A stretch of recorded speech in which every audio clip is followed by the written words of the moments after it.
All right, so for the check-in, the first one, it says Lincoln spent 40% of his paycheck on his mortgage. What fraction is equivalent to the amount of money Lincoln spent on his mortgage? So my important information is that we know that he spent 48% of his paycheck, right? So he spent part of his paycheck. What fraction equivalent? So we're trying to look for a fraction that is similar to 48%. To the amount of money Lincoln spent on his mortgage. All right. So if I go back here, I know he spent part of his paycheck. So again, when I think about fractions, is always part. Whoops, my bad. It's always going to be part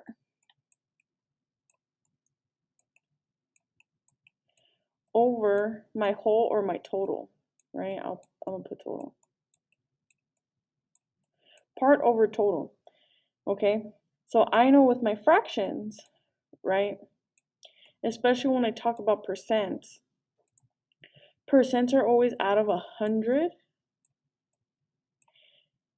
And whatever percent that they're talking about, it needs to go on top. So we're talking about 48%. So if I look at my answer choices, they're only talking about fractions, okay? So I'm not going to change it to a decimal or anything like that. So if I look at this fraction right here, okay, I need to check if I can simplify it, because if I see, right, they should be some sort of simplified answer. So I'm going to work with 48 over 100.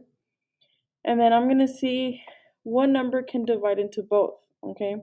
So if I look at the last number, the last digit of both of my numbers, they're even. So one of my smallest even numbers is 2, so I'm going to divide both numbers by 2. Okay? So I know half of 100 is 50. And let's check with 48. So I'm going to do 48 divided by my 2.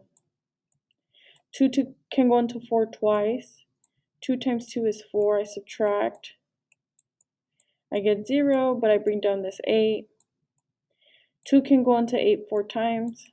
4 times 2 is 8, and I get 0. So then my numerator should be 24. Okay, so 24 out of 50. Okay, that's what I have so far. So if I check my answer choices, I don't have 24 over 50, but what I do see is that they're both even numbers back here at the back. So then that means I can still simplify, right? Again, if I'm seeing that they're both even numbers, one of my smallest even numbers is 2, so that means I can still divide both of these by the number 2, okay? So then I'm going to do 24 divided by 2. 2 could go into 2 once. 2 times 1 is 2. I subtract, I get 0. I bring down this 4. 2 can go into 4 twice. 2 times 2 is 4. I subtract, I still get 0. I get 0 again. Here, my numerator is going to be 12. And then now let's check our denominator of 50. So 50 divided by 2. 2 can go into 5 twice. 2 times 2 is 4. I subtract. I get 10. Right, because I bring down the 0. 2 can go into 10 5 times. 5 times 2 is 10, and then I get 0 when I subtract. Okay, so then my denominator should be 25. Then I need to check again, is there a number that 12 and 5 can go into? So it's a no, because again with my t-charts, right?